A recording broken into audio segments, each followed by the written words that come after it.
Di manakah kita dapat menemukan aturan yang mengatur hidup kita? Atau aturan mana yang mengatur bahwa perbuatan seseorang itu bersalah atau tidak? Nah, kalau pertanyaan-pertanyaan seperti itu, berarti kita akan membahas sumber hukum dalam bentuk formal. Dan penjelasan berikut ini dijelaskan dalam konteks hukum positif di Indonesia atau juga dalam konteks tradisi hukum civil law.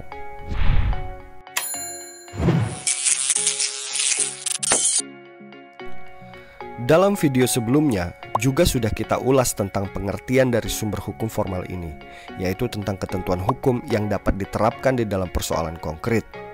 Sumber hukum formal ini dapat juga diartikan sebagai tata cara memberlakukan suatu aturan menjadi ketentuan hukum. Hal ini juga bisa berarti proses legislasi, yang berarti proses pembentukan peraturan perundang-undangan. Nah, berbicara soal proses, maka kita akan merujuk kepada Undang-Undang Nomor 12 Tahun 2011 tentang pembentukan peraturan perundang-undangan. Peraturan perundang-undangan itu apa sih? Sepertinya sering disebutkan di dalam penjelasan tentang materi-materi hukum. Peraturan perundang-undangan itu menurut pasal 1 ayat 2 Undang-Undang Nomor 12 Tahun 2011 tentang pembentukan peraturan perundang-undangan adalah peraturan tertulis yang memuat norma hukum yang mengikat secara umum dan dibentuk atau ditetapkan oleh lembaga negara atau pejabat yang berwenang melalui prosedur yang ditetapkan dalam peraturan perundang-undangan.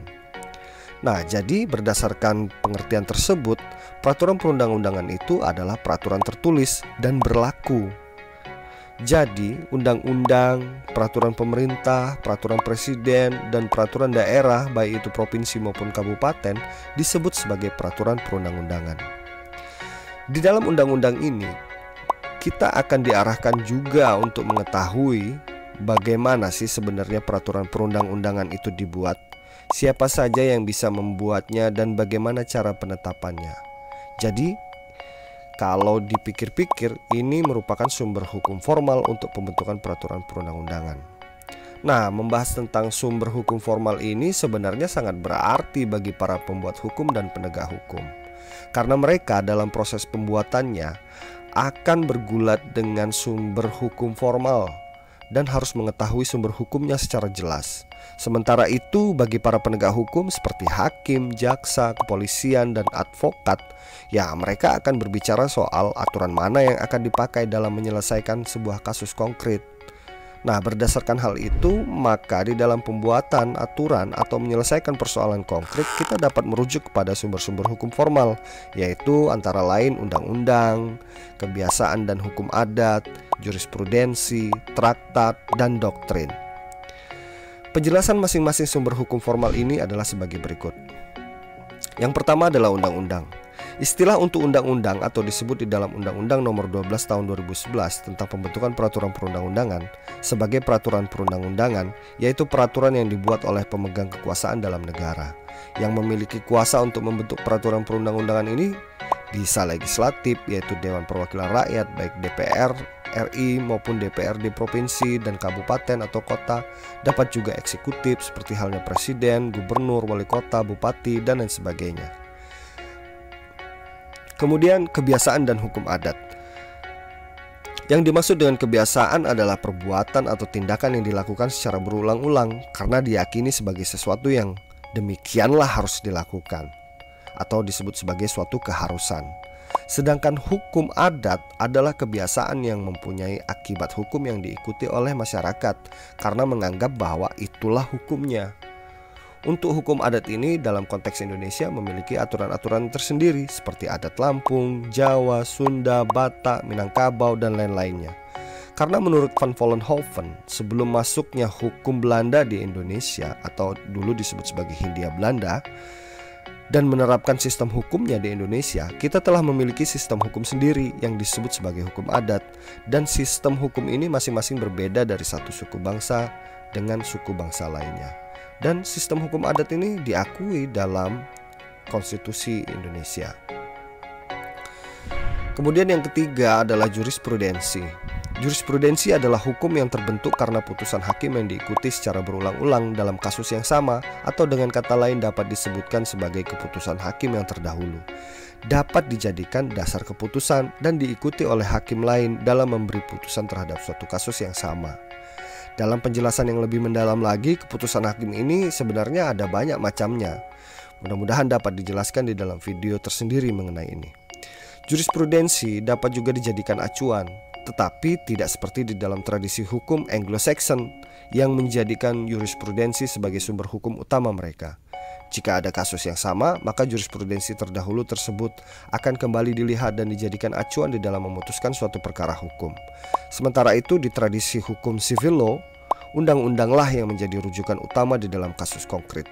Jadi hakim akan melihat undang-undang sebagai dasar dari putusannya. Meskipun tidak selalu demikian karena ada juga penafsiran dan lain sebagainya. Kemudian yang keempat adalah traktat. Traktat adalah perjanjian antar negara atau hukum yang ditetapkan antar negara yang berlaku sebagai perjanjian. Nah, pembahasan ini terkait dengan pembahasan hukum internasional.